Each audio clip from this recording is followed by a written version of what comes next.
दोस्तों, जरा सोचिए, हमारी लाइफ की सबसे बड़ी खुशी कहां से आती है? नाम से, पैसे से या रिश्तों से? साइंस कहता है कि हैप्पीनेस का सबसे बड़ा स्रोत हमारे रिश्ते होते हैं। लेकिन अफसोस, सबसे ज्यादा दर्द भी अक्सर इन्हीं रिश्तों से ही मिलता है। तो क्या करें? कैसे हम अपने रिश्तों को संभालें? तो इसके पीछे एक आश्चर्यजनक शक्ति छुपी हुई है, जिसका नाम है रिलेशनशिप इंटेलिजेंस, यानी रिश्तों की बुद्धिमानी। जी हां, आपने सही सुना। ये वही शक्ति है जो हमें बताती है कि हमें कब बोलना है, कब चुप रहना है, कब गुस्से को रोकना है और कब प्यार जताना है। तो नमस्कार साथियों, मेरा नाम है राजेश कुमार पांडे और आप जुड़ चुके हैं ऐसे सफर में जहां हम मिलवाएंगे वैज्ञानिक शोध, धार्मिक ज्ञान और जीवन की असली कहानियां। तो चलिए, आज के सफर का शुरुआत हम एक छोटी सी कहानी से करते हैं। रमेश एक सफल व्यापारी था। वो व्यापार में अपनी सारी समस्याओं का हल तुरंत निकाल देता था, क्योंकि वो बुद्धिमान था। लेकिन घर में पत्नी से रोज झगड़े, बच्चों से दूरी और साथियों में गलतफहमियां। एक दिन उदास था और फिर सोचा, जो मैं इतना बुद्धिमान हूं, फिर भी मेरे दिल में, हमारे घर में, हमारे मन में शांति क्यों नहीं है?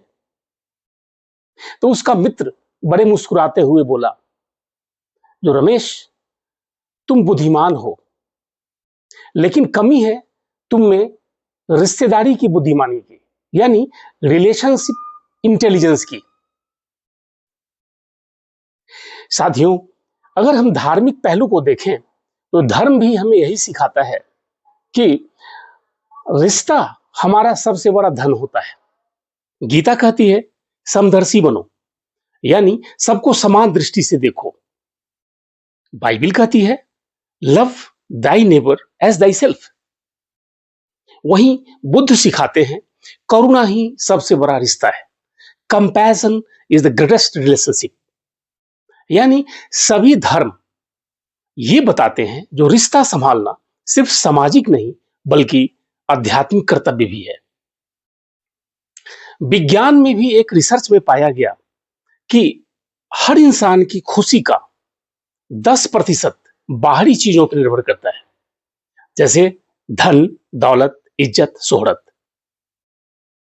लेकिन बाद बाकी 90% खुशी उसके रिश्ते और सोच पर निर्भर करता है।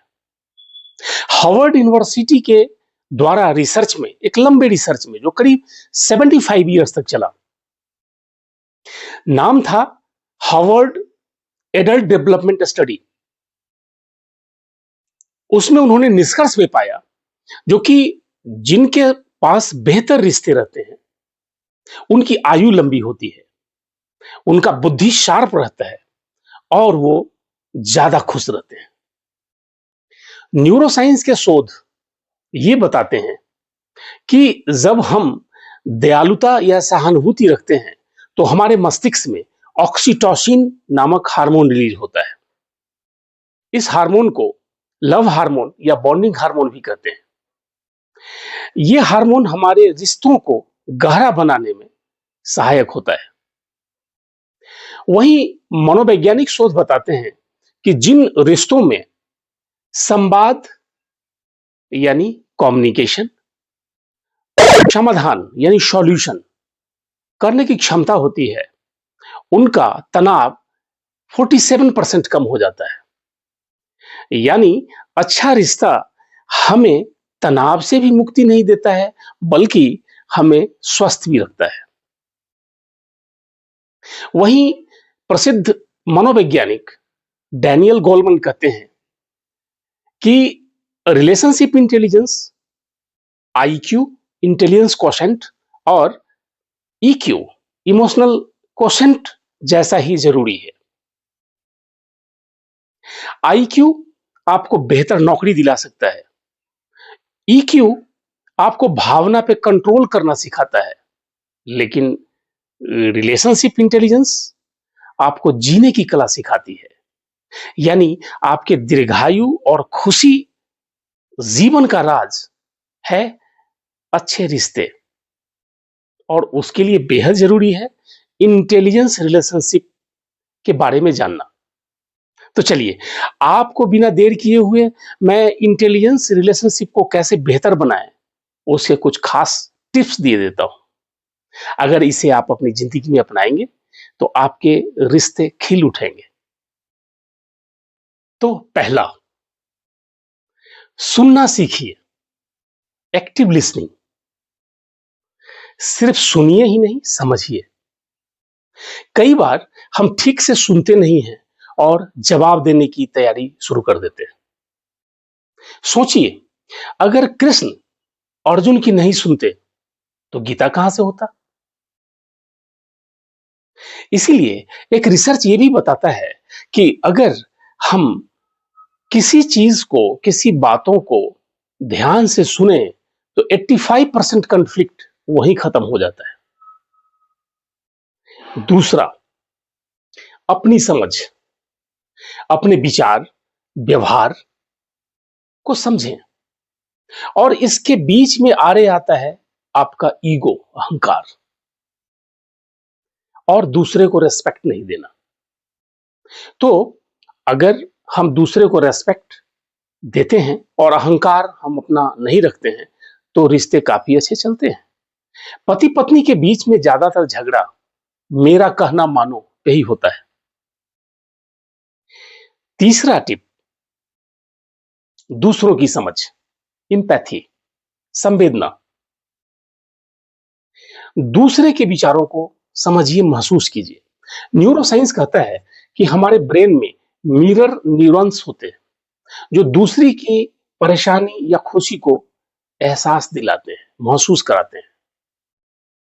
अगर एक कोई दोस्त सिर्फ ये बोल दे जो मैं तुम्हारी दर्द, तुम्हारा तकलीफ समझता हूं, तो आधी दर्द तो ऐसे ही समाप्त हो जाती है।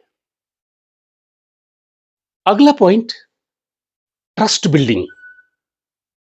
बिना भरोसे का कोई रिश्ता टिक नहीं सकता। यानी भरोसे की धुरी पे रिश्ता चलता है।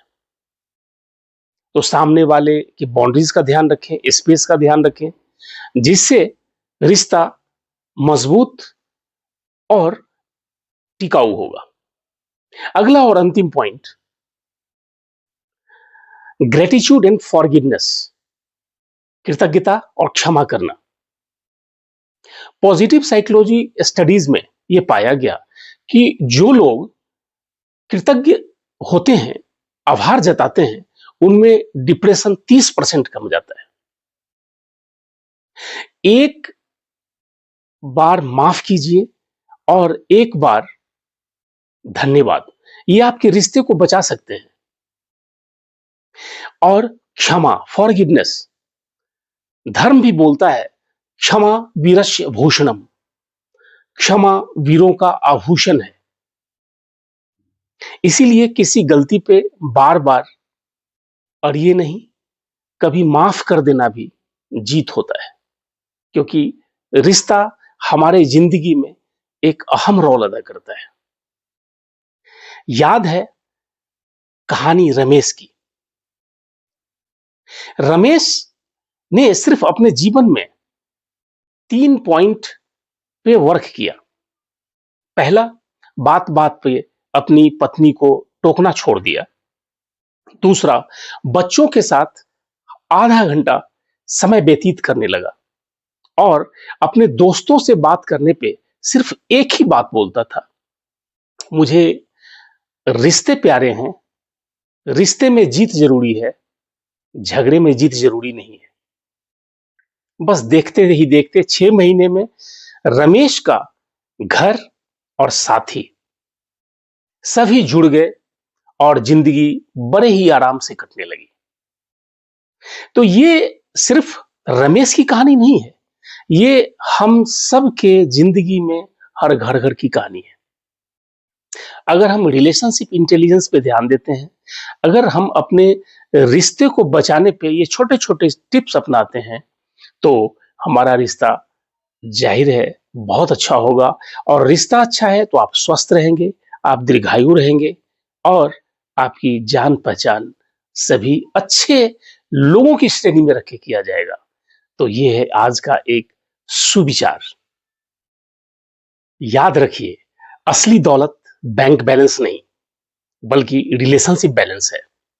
इसीलिए प्यार दीजिए, सम्मान दीजिए और रिश्तों को दिल से निभाइए, क्योंकि सच्चा बुद्धिमान वही है और सच्चा सुखी वही है जो रिश्ते में बुद्धिमान है। ये धर्म भी सिखाता है, ये विज्ञान भी सिखाता है और ये जीवन की सच्चाई भी सिखाती है। दीवारें नहीं, पुल बनाइए।